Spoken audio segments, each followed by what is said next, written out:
जय श्री राधा रानी सरकार की, जय श्री कृष्ण भगवान की, जय श्रीमद् भागवत महापुराण की, जय सद्गुरुदेव श्री बंसी वाले महाराज की। श्रीमद् भागवत महापुराण के 11वें स्कंध के अध्याय 23, 24, 25 और 26 की कथा आज हम आपको सुनाने जा रहे हैं। भगवान श्री कृष्ण जी उद्धव को ज्ञान का उपदेश दे रहे हैं। सारी कथा इसी बारे में है। तो 23वें अध्याय की कथा का वर्णन करते हुए श्री सुखदेव जी महाराज कहने लगे हैं कि हे राजा परीक्षित, भगवान श्री कृष्ण जी उद्धव जी से कहने लगे हैं कि हे उद्धव, जिस मनुष्य को मुझे मिलने की इच्छा हो वह कभी भी लंपट, चोर, कृपण, जुआरी और संसार से प्रीति रखने वाले लोगों से प्रेम न रखे।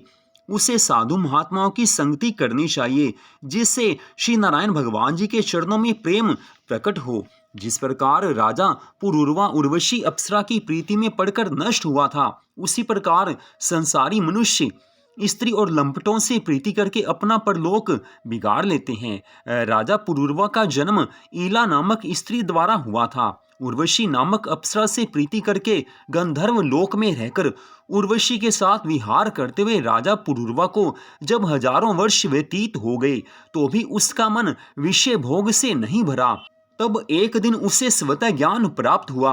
उसने अपने मन में ये विचार किया कि मैंने इतने समय तक कामदेव के वशीभूत रहकर संसारी सुखों को भोगा, परंतु अभी तक मेरी काम वासना नष्ट नहीं हुई। जिस प्रकार घी डालने से अग्नि की ज्वाला निरंतर बढ़ती जाती है, उसी प्रकार इंद्रियों को जितना अधिक सुख दिया जाए उतनी ही तृष्णा और बढ़ती रहती है। मैं अत्यंत ज्ञानी और प्रतापी राजा था, परंतु उर्वशी ने मुझे अपने वश में इस प्रकार कर लिया जिस प्रकार मदारी वानर को वश में कर लेता है। उसके भोग विलास में पड़कर मैं ऐसा अंधा हो गया कि मुझे छोटे बड़ों की लज्जा भी नहीं रही।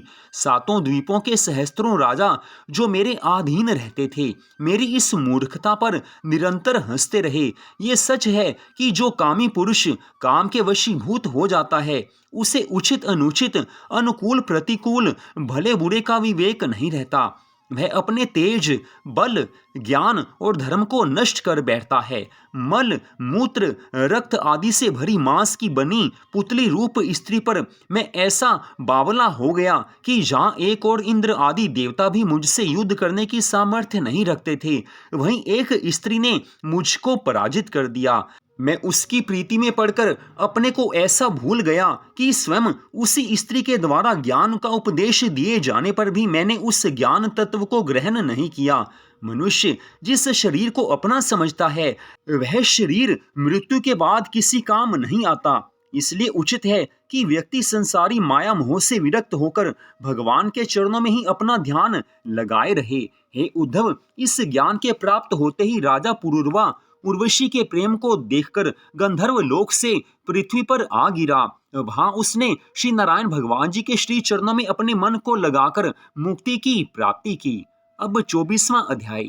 भगवान श्री कृष्ण जी उद्धव जी से कहने लगे हैं कि हे उद्धव, मेरी पूजा की एक विधि वेदों में तथा दूसरी तंत्र शास्त्र में कही गई है। मनुष्य को उचित है कि वह प्रातः काल उठकर सबसे पहले मेरा ध्यान करे, तदुपरांत संध्या, तर्पण, जप आदि करके मेरे सगुण स्वरूप का पूजन करे। मेरे सगुण स्वरूप की मूर्ति 8 प्रकार की होती है। पहली प्रस्तर की, दूसरी काष्ठ की, तीसरी स्वर्ण की, चौथी चांदी की, 5वीं पीतल की, 6ठी तांबे की, 7वीं पृथ्वी पर बने हुए चबूतरा आदि की तथा 8वीं मिट्टी की। इनमें से किसी भी प्रकार की मूर्ति का सम्यक रूप से पूजन करना उचित है। इन सब मूर्तियों के 2 भेद होते हैं, एक चल, दूसरा अचल। जिस मूर्ति को सिंहासन से उठाकर स्नान कराने के उपरांत पुनः प्रतिष्ठित कर दिया जाए, उसे चल समझना चाहिए। जो मूर्ति मंदिर में इस प्रकार स्थापित की हुई हो कि फिर न उठ सके, उसे अचल जानना चाहिए। इन दोनों प्रकार की मूर्तियों को स्नान कराने के बाद चंदन लगाएं तथा वस्त्र आभूषण पहनाकर धूप, दीप, पुष्प, नैवेद्य आदि से पूजन करके दर्पण दिखाएं। पृथ्वी पर जो चबूतरे आदि बने हों, उनका पूजन करते समय सर्वप्रथम मेरा ध्यान धरना चाहिए। जो लोग मेरी मानसी पूजा करना चाहें, उन्हें उचित है कि वे अपने मन में मेरे चाहे जिस स्वरूप का ध्यान धरकर मूर्ति की ही भांति ध्यान में धूप, दीप, पुष्प, नैवेद्य आदि से पूजन करें। हे उद्धव, मेरा पूजन करते समय सुदर्शन चक्र, 5 जन्य शंख, गदा, पद्म, शारंग, धनुष, बाण, नंद, सुनंद, पुण्य, सुशील, गरुड़, विश्वक्सेन, सुनाम, ये नवों पार्षद, दुर्गा, गणेश, वेद व्यास तथा इंद्र आदि देवताओं का स्मरण करना चाहिए। भोजन की जो वस्तु स्वयं को अधिक प्रिय हो उन सब को बनाकर मेरा भोग लगावें। यदि प्रतिदिन सब वस्तुएं ना बन सकें तो अन्नकूट पर्वों के दिन में सभी व्यंजन अवश्य बनाने चाहिए।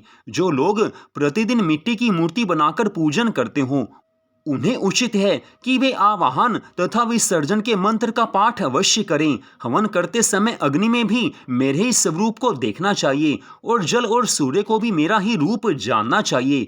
मेरे ही चरणों में अपना मन लगाए रहें तथा पूजन से निवृत्त होने के बाद मुझे साष्टांग दंडवत प्रणाम करके इस प्रकार प्रार्थना करें कि हे प्रभु, मैं आपकी शरण में आया हूँ, आप मुझे अपना दास जानकर मेरा उद्धार कीजिए। इस प्रकार प्रतिदिन पूजन करने के उपरांत चरणामृत का पान करें। तदुपरांत जिस वस्तु का भोग लगाया जाए उसी प्रसाद को ग्रहण करें।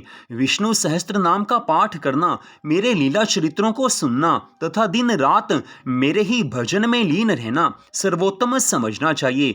जो मनुष्य धनी हो उन्हें उचित है कि वे धन द्वारा मेरी मूर्ति के मंदिर बनवाएं और उनका व्यय चलाने के लिए पृथ्वी, गांव, वन, बाग आदि को उससे समर्पित कर दें। मंदिर के अर्थ में दान की हुई भूमि अथवा अन्य किसी वस्तु को बेचने अथवा किराए पर उठाने की इच्छा कभी नहीं रखें।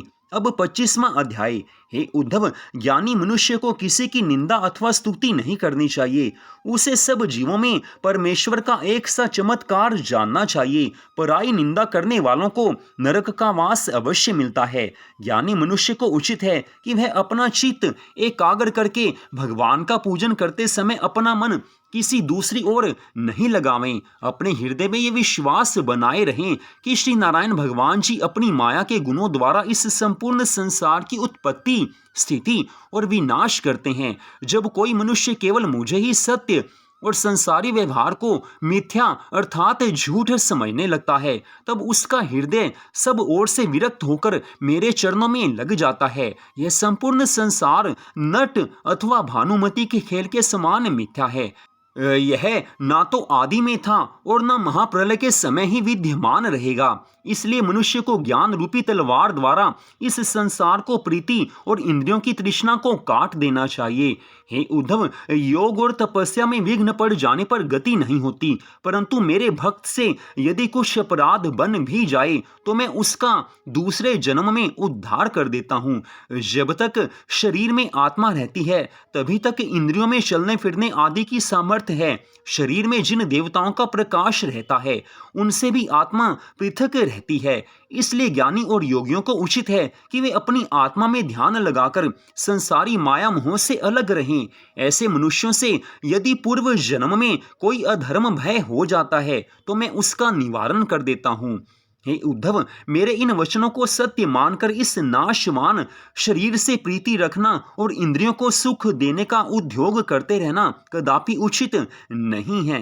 अब 26वां अध्याय। उद्धव जी महाराज भगवान श्री कृष्ण जी से कहने लगे हैं कि हे भगवान, आपने मन को रोकने की बात कही, परंतु वायु से भी अधिक वेग वाले मन को रोकना अत्यंत कठिन है। इसलिए आप कोई ऐसा सरल उपाय बताइए कि जिससे मन को वश में किया जा सके और आपके चरणों में प्रीति उत्पन्न हो सके। आज उद्धव जी महाराज जी के इन वचनों को सुनकर भगवान श्री कृष्ण जी कहने लगे हैं कि हे उद्धव, जो प्राणी संसार में जन्म लेकर मेरे चरणों में प्रेम करता है वह धीरे धीरे संसारी माया से छूट जाता है। मनुष्य को उचित है कि वह उन तीर्थ स्थानों पर जाकर जहाँ मेरे भक्त और ज्ञानी जन निवास करते हों मेरा स्मरण और ध्यान करे और 84 लाख योनियों में मेरा एक जैसा प्रकाश समझकर सभी जीवों पर दया रखे, किसी को दुख नहीं दे और मन कर्म वचन से जहाँ तक बन पड़े करे परोपकार करता रहे। अपने मन में ये अभिमान कभी ना रखे कि मैं उच्च वर्ण का अथवा धनी मनुष्य हूँ, इसलिए किसी शूद्र अथवा दरिद्र को पानी किस प्रकार पिलाऊं और उससे स्पर्श किस प्रकार करूं। जब तक प्राणी ब्राह्मण और चंडाल के शरीर में एक ही ईश्वर का प्रकाश समान नहीं देखता, तब तक वह अज्ञानी बना रहता है। इसके विपरीत जो प्राणी देवता, दैत्य, मनुष्य, पशु, पक्षी आदि 84 लाख योनियों के जीवों को श्री हरि का स्वरूप समझता है, उससे कोई भी कभी भी दुख नहीं दे सकता है, वह मुक्ति पद को अवश्य प्राप्त करता है। हे उद्धव, इस गुप्त ज्ञान को मैंने आज तक किसी से नहीं कहा था, परंतु तुम्हें अपना भक्त जानकर इस ज्ञान को तुम्हें सुनाया है। इसे स्मरण रखने पर तुम मुक्त हो जाओगे। जो लोग चोर, लंपट, पाखंडी, कृपण, मद्धप, मिथ्यावादी, व्यभिचारी और जीव हिंसक हों, जो कृतज्ञता और उपकार को मानने वाले ना हों, उनसे ये ज्ञान कभी नहीं कहना चाहिए। इतनी कथा सुनाकर श्री सुखदेव जी महाराज कहने लगे हैं कि हे राजा परीक्षित, इस परम सुंदर ज्ञान को सुनकर भक्त राज उद्धव की आंखों में आंसू भर आए हैं। तब वे अपने दोनों हाथ जोड़कर भगवान श्री कृष्ण जी के श्री चरणों में अपने मन को लगाते हुए इस प्रकार कहने लगे हैं कि हे प्रभु, मैं तो आपके साकार स्वरूप का पूजन करता हूँ, मुझ पर कृपा कीजिए। उस समय भगवान श्री कृष्ण जी महाराज उद्धव जी के मन की बात को समझकर कहने लगे हैं कि हे भक्त राज, मैं तुम्हारे मन की बात को समझ गया हूँ। उस समय आनंद कंद भगवान श्री कृष्णचंद्र जी ने उन्हें अपनी खड़ाऊं देकर कहा है, अपनी चरण पादुका देकर कहा है कि हे उद्धव, अब तुम बद्रिकाश्रम को जाओ। वहां प्रतिदिन कालिंदी गंगा में स्नान करके कंद, मूल, फल का भक्षण करना और मेरे चरणों में अपना ध्यान लगाए रहना। ऐसा करने से तुम्हें मुक्ति प्राप्त हो जाएगी। अब मैं भी कलयुग में लोगों के कल्याण के हेतु श्रीमद् भागवत महापुराण रूपी अपनी मूर्ति को संसार में छोड़कर गोलोक को प्रस्थान करूंगा। श्रीमद् भागवत महापुराण की कथा को पढ़ने सुनने से संसारी मनुष्य भवसागर से पार उतर जाएंगे। भगवान श्री कृष्णचंद्र जी महाराज जी के श्री मुख से इन परम सुंदर वचनों को सुनकर भक्त राज उद्धव उनसे वियोग होता हुआ जानकर अत्यंत दुखी हुए हैं, परंतु श्री द्वारिकानाथ भगवान श्री कृष्ण जी की आज्ञा को टालना उचित न समझकर मौन रह गए हैं।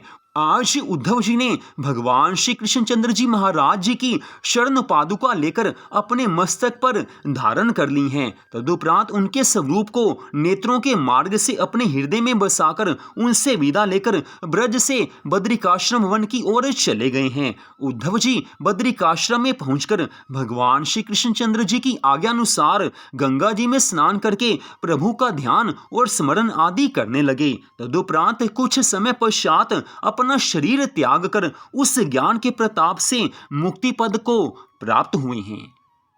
तो यहीं पर आज की इस कथा का विश्राम होता है। अगले भाग में आप इससे आगे की कथा को सुन पाएंगे।